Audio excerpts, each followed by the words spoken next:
BJP join कर लेती है। तो कहीं ना कहीं बीजेपी इस बार झटका देने के वो है कि बीजेपी झटका देगी, क्योंकि बीजेपी जानती है कि ग्राउंड लेवल पर बीजेपी ने बड़ा काम किया है इस बार। और बात की जाए जेएमएम की, तो जेएमएम के पास अभी कुछ ऐसा नहीं है कि वो दिखा पाए या फिर वो समझा पाए। आपने देखा होगा मैया सम्मान योजना को बहुत प्रोजेक्ट करने की उसने कोशिश की कि मैया सम्मान योजना को हम जितना प्रोजेक्ट कर पाएंगे उतना बेहतर होगा, जितना हो सकेगा मैया सम्मान योजना को प्रोजेक्ट करेंगे। तो महिलाओं की जो आबादी है उसको साधने की कोशिश की गई, और आपने देखा कि किस तरह से मैया सम्मान योजना को प्रोजेक्ट किया। उसके बाद फिर जब देखा कि भाई गोगो दीदी योजना जब बीजेपी लेकर आ रही है तो फिर 2500 रुपया देगी, तो फिर ये भी कह रहे नहीं जी हम 2500 रुपया देंगे। अब यहाँ पर वो कैबिनेट में पास भी कर लिया गया।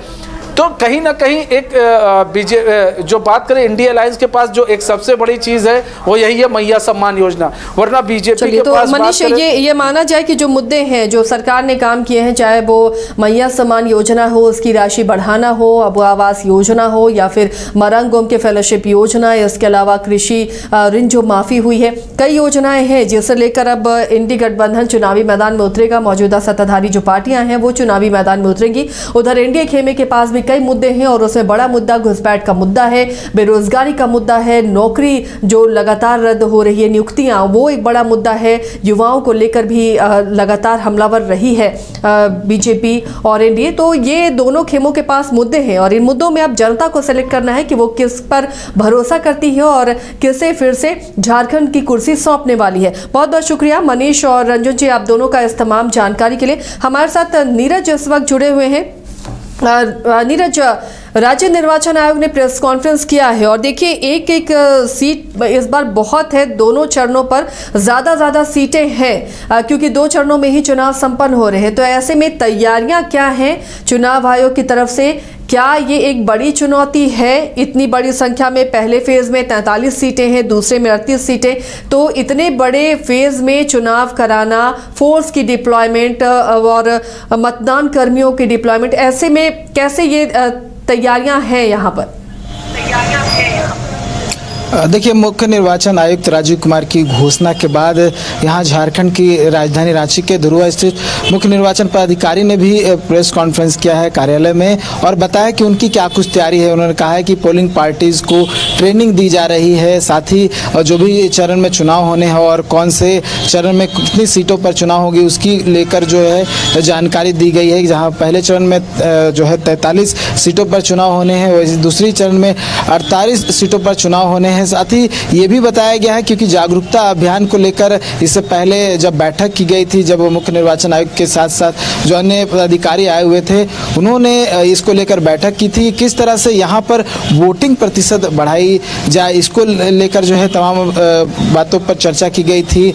तमाम जिलों के जो डीसी थे वो पहुँचे हुए थे, तमाम जो लोग थे वो उस दौरान मौजूद थे और ये कहा गया था कि लोकल बॉडीज़ को जो है, यानी कि लोकल जो स्पोर्ट्स आइकन है, कल्चरल एक्टिविटीज से जुड़े हुए लोग हैं, उन्हें इस माध्यम से जो है जोड़ा जाएगा और ज़्यादा से ज़्यादा लोगों को जोड़ने की कोशिश की जाएगी। ये भी बातें अभी जो है कही गई है कि अर्बन वोटर्स कहीं ना कहीं समस्या है, अर्बन एरियाज़ में जो वोटिंग की संख्या वो कम हुई है, वोटर्स कम निकलते हैं, ये एक गंभीर समस्या है। इसको लेकर भी कहीं ना कहीं कोशिश की जाएगी कि उन तक कैसे बातों को पहुँचाया जाए, उन जागरूकता कैसे फैलाया जाए ताकि वोटिंग प्रतिशत में बढ़ोतरी हो। तो इसको लेकर भी जो है अभियान चलाया जा सकता है। ये तमाम बातें जो है वो मुख्य निर्वाचन पदाधिकारी के रवि कुमार बता रहे थे और एक डाटा जो है मेरे पास है आसिया, वो मैं कहूँगा पहले बता देता हूँ क्या कुछ लेटेस्ट जो है, क्योंकि बहुत सारे वोटर्स जो हैं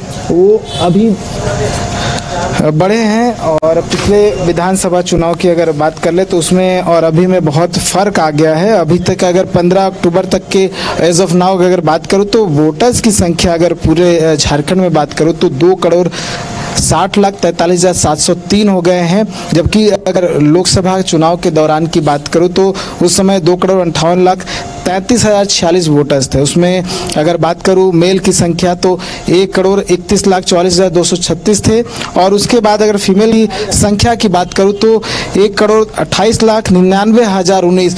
ये जो अभी की जो जो जानकारी दी गई है, जिसमें वोटर्स जो है अभी जिनकी वोटर आईडी बन चुके हैं वो बताई गए हैं कि कितने नए वोटर्स जो हैं उसमें ऐड ऑन हुए हैं। और लोकसभा चुनाव में आपने देखा होगा लगभग 2 लाख लगभग 2.5 लाख की संख्या है वोटर्स की बड़ी है। और यही कोशिश थी कि ज़्यादा से ज़्यादा वोटर्स को जो है जोड़ा जाए और ताकि जो चुनाव के वोटिंग प्रतिशत है वो बढ़े, क्योंकि आपने देखा होगा लोकसभा चुनाव में झारखंड का अगर वोटिंग प्रतिशत की बात करें तो काफ़ी अच्छा टर्नआउट निकल कर सामने आया था। और वो कहीं ना कहीं उपलब्धि भी माना जा रहा था क्योंकि पूरे देश भर में लोकसभा चुनाव हुआ था, उसमें झारखंड का नाम कहीं ना कहीं उन लिस्ट में था जहां पर अच्छी वोटिंग हुई थी। वोटर्स ने अपने बूथ पर पहुंच के अच्छी वोटिंग की थी और काफ़ी अच्छा परिणाम देखने को मिला था। तो इसी को लेकर जो है जागरूकता अभियान चलाया जा सकता है। इसको लेकर बैठकें लगातार आयोजित की जा रही है कि किस तरह से चुनाव जो है शांतिपूर्ण तरीके से संपन्न कराया जा सके। साथ ही जो भी चुनौतियां रहती है बूथ को लेकर उसको किस तरह से निपटा जाए, क्या कुछ सुविधाएं जो है इलेक्शन कमिशन की ओर से दिया जाए, इसको लेकर भी दिशा निर्देश तमाम पदाधिकारियों को दी जा रही है। नीरज, क्या हर बूथ पर वीवीपैट की भी व्यवस्था होगी? क्योंकि आरोप लगता है कि किसी का बटन दबा रहे हैं, किसी में जा रहा है। वीवीपैट एक सबूत जैसा हो जाता है, पर्ची आपको नजर आ जाती है कि आपने किसे मत दिया है, किसे वोट किया है। तो क्या हर बूथ पे वीवीपैट की व्यवस्था होगी?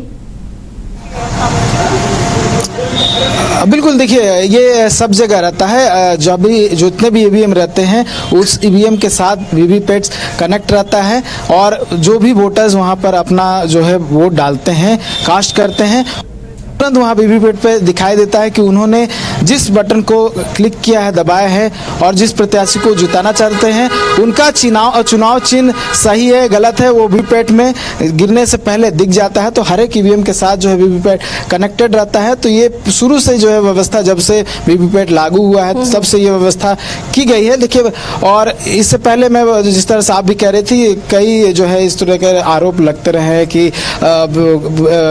हैक कर लिया गया है, इस तरह की आरोप लगते हैं। इसको लेकर तमाम बातें जो निकलकर सामने भी आया है और इसको लेकर क्लियरिटी भी रखी गई है चुनाव आयोग की तरफ से और कहा गया है कि किसी प्रकार की गड़बड़ी नहीं हुई है। और मॉक पोल में जो है तमाम चीज़ों को देखा जाता है। मॉक पोल के दौरान किसी प्रकार की ईवीएम में खराबी होती है तकनीकी कारणों की वजह से या फिर वीवीपैट में किसी प्रकार की खराबी होती है तो उसे मॉक पोल के दौरान ही हटा दिया जाता है। और पोलिंग के दौरान भी किसी प्रकार की अगर तकनीकी खामियां आती हैं तो उस समय भी तुरंत जो है ईवीएम और वीवीपैट को हटाया जाता है और उसको सुरक्षित रखा जाता है ताकि उसमें जो वोट पहले से कास्ट हो चुके हैं उन वोट को बाद में काउंट किया जा सके। तो ये तमाम तरह की व्यवस्था पहले से लागू है क्योंकि चुनाव आयोग ने कहा, इससे पहले भी कहा है कि वो चुनाव कराने के लिए हमेशा रेडी रहते हैं। तो लगभग तैयारियां पूर्ण हो चुकी है। हालांकि कुछ दिशा निर्देश है किस तरह से जो बूथों की संख्या है उसमें किस तरह से सुविधाएं बढ़ाई जाए, क्योंकि मैं ये भी कह रहा था कि लोकसभा चुनाव के दौरान जो है कई शिकायतें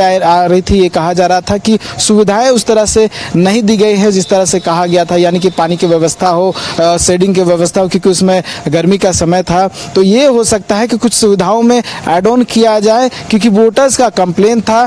तो उन कंप्लेंट्स पर जो है एक तरह ध्यान दिया जाएगा और ध्यान देते हुए ज़्यादा से ज़्यादा जो है सुविधा वोटर्स को दिया जाएगा ताकि वो अपने घरों से निकलकर अपना वोट कास्ट करें। साथ ही एक ऐप भी जो है बनाया गया है, उसमें वोटर्स देख सकते हैं कि उनके मतदान केंद्र में कितनी अभी वोट लाइन लगी हुई, कितनी संख्या है और वो कौन से समय पे जाके अपना वोट कास्ट कर सकते हैं। तो चुनाव की तरफ से तमाम तरह की जो व्यवस्था है, तैयारियां हैं वो की जा रही है। एक अलग तरह की व्यवस्था इस बार जो है जो जिस तरह से मैंने बताया कि ऐप के माध्यम से तैयार किया गया है, यानी कि घर बैठे आप देख सकते हैं कि क्या कुछ जो है आपके पोलिंग बूथ में चल रहा है, कितनी संख्या जो है वोटर्स की है, वो व्यवस्था जो है इस बार की गई है। जो कह सकते हैं इस बार जो वोटिंग करने के लिए वोटर्स जाएंगे वो उनके लिए सुविधा वाला बात हो गया है। और बहुत सारी और भी जो जानकारी है वो निकल कर सामने आएंगी। बीच बीच में जो जानकारी है वो देते रहेंगे क्या कुछ जो है, क्योंकि नक्सली प्रभावित बहुत सारे क्षेत्र है, उसको लेकर क्या कुछ तैयारी जो है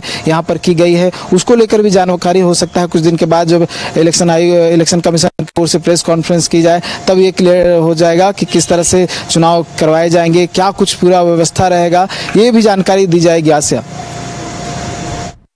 तमाम जानकारी के लिए तो राज्य निर्वाचन आयोग ने भी प्रेस कॉन्फ्रेंस कर बताया कि क्या तैयारियां हैं और इस बार मतदाताओं को लुभाने के लिए क्या खास बूथों पर रहेगा, क्योंकि अर्बन मतदाताओं को लेकर निर्वाचन आयोग की चिंता है। जो शहरी इलाके हैं वहां पर मतदान का प्रतिशत उतना नहीं होता है ग्रामीण क्षेत्रों के बनिस्बत, तो इसलिए कोशिश ये हो रही है कि जो शहरी मतदाता हैं उन्हें भी रिझाया जा सके, वो भी बूथों तक पहुंचे, उसकी भी तमाम कोशिश हो रही है। तरह तरह के कैंपेनिंग किए जाएंगे और इसके अलावा बूथों पर तमाम सुविधाएं भी रहेंगी जिससे मतदाता बूथों तक आसानी से पहुंचे और अपने वोट कास्ट करें।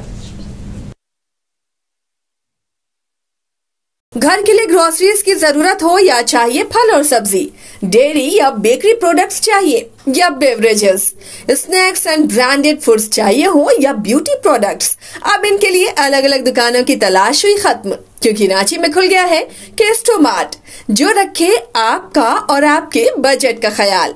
हर सामान पर 5% की छूट, होम डिलीवरी की सुविधा भी।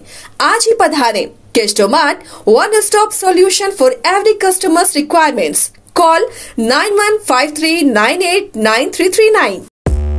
5 राज्य, 61 शहर, 150 प्रोजेक्ट और एक वास्तु विहार। नई सोच, नया घर, बनाए रखिए अपना प्यार, सेवा में है वास्तु विहार।